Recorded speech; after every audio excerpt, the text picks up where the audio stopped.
ভাৰতীয় দলে ইংলেণ্ডৰ সৈতে ৱেষ্ট ইণ্ডিজৰ গায়ানা ক্ৰিকেট ষ্টেডিয়ামত ছেমিফাইনেলত মুখামুখি হ'ব আৰু ছেমিফাইনেলৰ দৰে ডাঙৰ মেচখনৰ পিচ ৰিপৰ্ট কেনেকুৱা হ'ব পাৰে তাৰ সম্পৰ্কে আমি কিছু কথা পাতিম। গায়ানা ক্ৰিকেট ষ্টেডিয়ামত টোটেল ৩৬টাকৈ টি-20 মেচ খেলা হৈছে আৰু প্ৰথমে বেটিং কৰি ১৬টা টিমে জয়লাভ কৰিছে আৰু তাৰ পৰিৱৰ্তে লক্ষ্য নিৰ্ধাৰণ কৰি ১৪টাকৈ দলে জয়লাভ কৰিছে আৰু সেই গায়ানা পিটছৰ ফাৰ্ষ্ট ইনিংছ এভাৰেজ চাব গ'লে কেৱল মাত্ৰ ১২৭ আৰু লাষ্ট যিটো টি-20 মেচ খেলা হৈছে আৰু সেই টি-20 মেচখনত ১৫২ ৰান হৈছিলে। চাব গ'লে পিটছ অনুযায়ী মেচখন ১৬০ ৰান এটা ভাল স্ক'ৰ হ'ব পাৰে আৰু ১৬০ ৰান যদি কোনো দলে প্ৰথমে বেটিং কৰি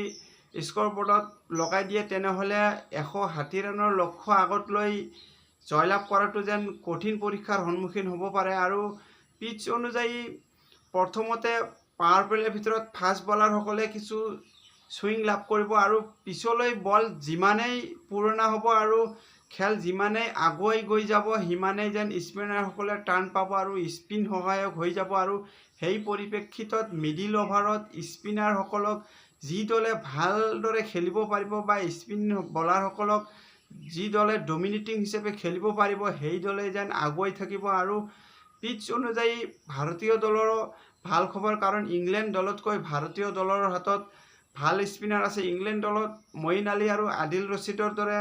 অভিজ্ঞ স্পিনাৰ আছে যদিও মঈন আলীয়ে এই টুৰ্ণামেণ্টত ভাল প্ৰদৰ্শন কৰিব পৰা নাই আৰু আদিল ৰছিদে কিছু ভাল প্ৰদৰ্শন কৰিছে আৰু সেই মৰ্মে ভাৰতীয় দলৰ বিশেষকৈ আদিল ৰছিদৰ ওপৰত গেম প্লান অনুযায়ী খেলিব লাগিব আৰু ভাৰতীয় স্পিনাৰসকলে যদিহে সঠিক লাইন লেন্থ অনুযায়ী বলিং কৰিব পাৰে কোন খেলুৱৈৰ কোন ঠাইত উইক জোন আৰু কোন ঠাইত ষ্ট্ৰং জোন সেই প্লানিং অনুযায়ী যদি মিডিল অভাৰ্ছত প্ৰেছাৰ মেইনটেইন কৰি বলিং কৰিব পাৰে তেনেহ'লে ভাৰতীয় দলৰ স্পিনাৰসকলে সহায় পাব আৰু মেচত আগুৱাই থাকিব পাৰিব। তাৰোপৰি ইংলেণ্ড দলৰ অপেনাৰ বেটছমেন ফিল ছল্ট আৰু জছ বাটলাৰক বাদ দি মিডিল অৰ্ডাৰৰ বেটছমেন কেইজনে ৰান কৰিব পৰা নাই যদিও ইংলেণ্ড দলত যিকোনো মুহূৰ্ততে বিধ্বংসী ৰূপত ঘূৰি অহা বেটাৰ আছে। ভাৰতীয় দলে যদিহে গেম প্লান অনুযায়ী খেলিব পাৰে আৰু পিটছৰ চিচুৱেশ্যন অনুযায়ী খেলখন আগুৱাই লৈ গৈ থাকে তেনেহ'লে ভাৰতীয় দলে ইংলেণ্ডতকৈ আগুৱাই থাকিব আৰু এনেও কাগজে কলমে চাব গ'লে ভাৰতীয় দলে আগুৱাই থাকিব কাৰণ ভাৰতীয় দলৰ সকলোবোৰ খেলুৱৈয়ে তিনিওটা ডিপাৰ্টমেণ্টত বেটিং বলিং আৰু ফিল্ডিং যি ধৰণে কণ্ট্ৰিবিউট কৰিছে যদিহে কোনো দলে প্ৰথমে বেটিং কৰে তেনেহ'লে ছেমিফাইনেলৰ দৰে ডাঙৰ মেচত বিৰোধী দলৰ ওপৰত ডাঙৰ স্ক'ৰ কৰি প্ৰেছাৰ মেইনটেইন কৰিব পাৰিব আৰু সেই মৰ্মে প্ৰথমে বেটিং কৰা দলে বেছি আগুৱাই থকাৰ সম্ভাৱনা আছে আৰু যদিহে বৰষুণৰ কাৰণে মেচখন কেঞ্চেল হয় বা বৰষুণৰ কাৰণে মেচখন ধূলিসাৎ হয় তেনেহ'লে ভাৰতীয় দলৰ কাৰণে এডভান্টেজ থাকিব আৰু ভাৰতীয় দলে ছুপাৰ 8ৰ পইণ্ট অনুযায়ী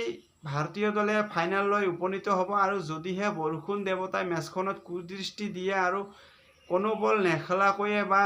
ডেকৱাৰ্ড লুইচ ছিষ্টেম নোহোৱাকৈয়ে যদি মেচখন পৰিসমাপ্তি হ'বলগীয়া হয় তেনেহ'লে ভাৰতীয় দলৰ কাৰণে এক এডভান্টেজ থাকিব আৰু সেই বিষয়লৈ যেন ভাৰতীয় ফেন্সসকলৰ জল্পনা কল্পনা কৰাৰ একোৱেই নাই। এজ এ ক্ৰিকেট ফেন আমি চাম যে মেচখন সম্পূৰ্ণ ২০-২০ অভাৰৰ হওক আৰু ভাৰতীয় দলে ভাল প্ৰদৰ্শন কৰি মেচখন জয়লাভ কৰি ফাইনেললৈ উপনীত হওক ইয়াৰে কামনা কৰি আজিলৈ ইয়াতে সামৰিলোঁ। ধন্যবাদ।